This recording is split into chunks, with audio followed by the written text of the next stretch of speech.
Yo nunca quise ser bruja, ni curandera, ni medium, ni nada relacionado con la brujería. Yo solo quería una vida normal, casarme, tener hijos, preocuparme por cosas simples como las cuotas del banco o el ruido del vecino. Pero en mi familia, ser la hija mayor es más que una etiqueta, es una sentencia. Crecí en un pueblo entre montañas, donde las historias no se escriben, se susurran. Mi abuela Tomasa era conocida como la bruja del pueblo. Decían que con un huevo y una oración podía arrancarte los males de raíz. Mi madre Estela también heredó el don, pero desgraciadamente también heredó el no tener paz. Ambas murieron jóvenes, aunque sanaban a otros.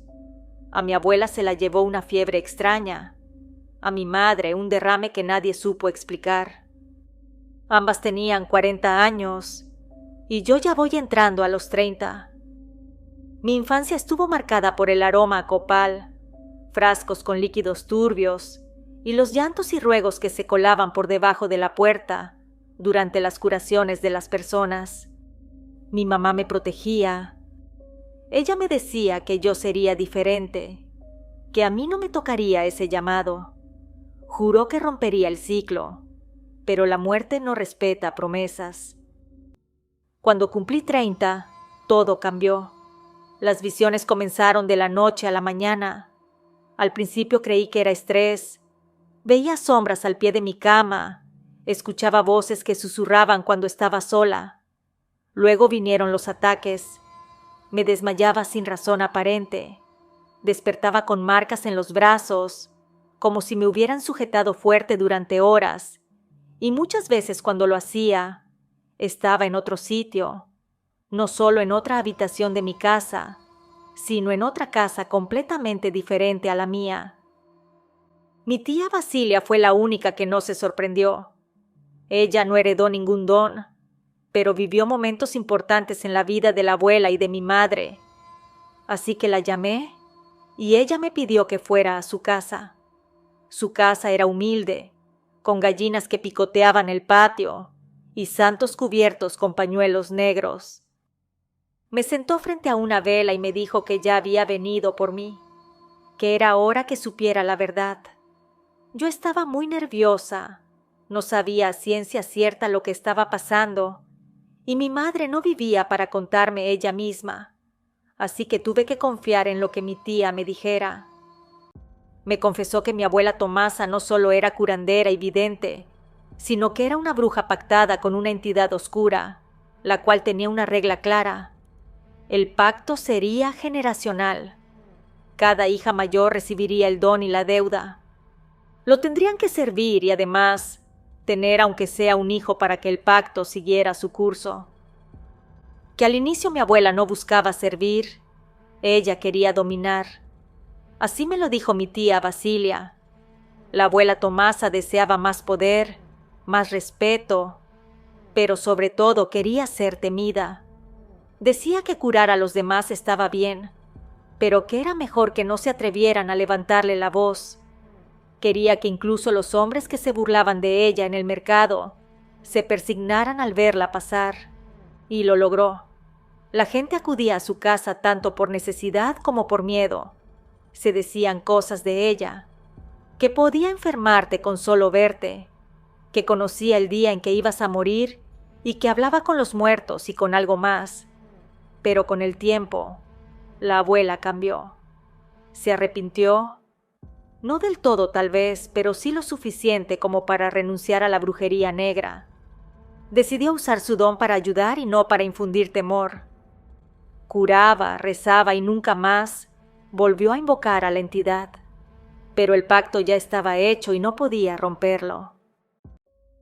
Cuando mi madre Estela nació como su hija mayor, fue ella quien heredó los dones.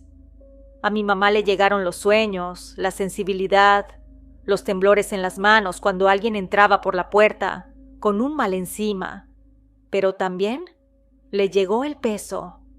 Desde pequeña sabía que no era libre, que algo la miraba desde el otro lado, esperando su momento. Por eso cuando nací yo, su primogénita, Su reacción no fue de júbilo. Me amó tanto que hizo hasta lo imposible para que yo no siguiera con el pacto. Intentó romperlo de muchas maneras. Sin embargo, la muerte llegó antes de lo planeado. A pesar de sus esfuerzos, llegó mi momento de cumplir. Fue mi tía Basilia, quien me lo dijo como si sus ojos ya hubieran visto lo que para mí aún era un misterio. Me dijo sin rodeos que lo único que tenía que hacer para sobrevivir era obedecer, hacer caso a mis dones, usarlos para hacer el bien, pero que si los ignoraba, si los negaba, ellos me iban a dar la vuelta y hacer que incluso perdiera la razón. La realidad es que desde que cumplí los 30, algo dentro de mí se activó, como te comenté antes. Incluso una vez me desperté en la casa de la vecina, acostada sobre una banca de madera, otra vez en mi cama, pero con los pies sucios de tierra, como si hubiera caminado descalza por horas. No recuerdo nada, solo sé que algo se manifiesta, y yo desaparezco. Tan es así que el siguiente domingo durante la misa, me puse de pie de pronto sin voluntad alguna, y empecé a hablar en lenguas. Gente del pueblo me miró con espanto, mientras yo seguía hablando sin importar nada.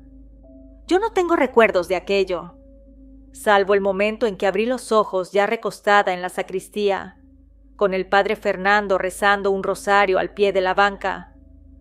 Fue entonces que me di cuenta de que no podía seguir negando lo que soy, lo que somos, las mujeres de mi linaje. No puedo seguir viviendo con el miedo de mí misma. Mi tía Basilia dice que si no tomo las riendas, otros lo harán por mí. Y no todos los que cruzan este umbral vienen en son de paz. No sé aún si estoy lista, pero empiezo a entender que mis visiones, mis trances y ese murmullo constante que se mete en mis sueños no son castigos sino advertencias. Hoy tengo 38 años, vivo con mi tía Basilia, en la misma casa donde mi abuela Tomasa crió a mi madre, y donde todo esto parece repetirse como un viejo rezo que nadie se atreve a modificar. Me dedico a curar, a ayudar al prójimo. Gente de pueblos cercanos viene a verme, a pedirme que les lea su energía, el café, que le rece al niño enfermo, que les diga si la mujer los ha dejado por brujería, o si la sombra en su casa es de un muerto sin paz. Y yo lo hago con respeto y con temor, pero también con convicción. A veces lloro después de atender a alguien, no por dolor, sino por la carga invisible que dejan sus historias cuando se van. A veces mi tía Basilia me encuentra rezando sola, frente a una vela, con la mirada ida. Ella ya no pregunta, solo se sienta conmigo y espera. Tengo una hija de 5 años, su nombre es Clara. Le puse así porque deseé con todo el corazón que su vida fuera eso, clara, limpia, que no heredara el peso, que no sintiera el llamado, que no despertara gritando en lenguas por la madrugada. Pero ya ha pasado. Una noche la escuché reír sola en el patio. Me asomé por la ventana y la vi sentada en el suelo, hablando con alguien que no estaba. Cuando le pregunté con quién jugaba, me dijo con una sonrisa inocente, con la señora de la bata gris. Dice que es amiga de la abuela Tomasa. Desde entonces el miedo volvió a mí, no por mí, sino por ella.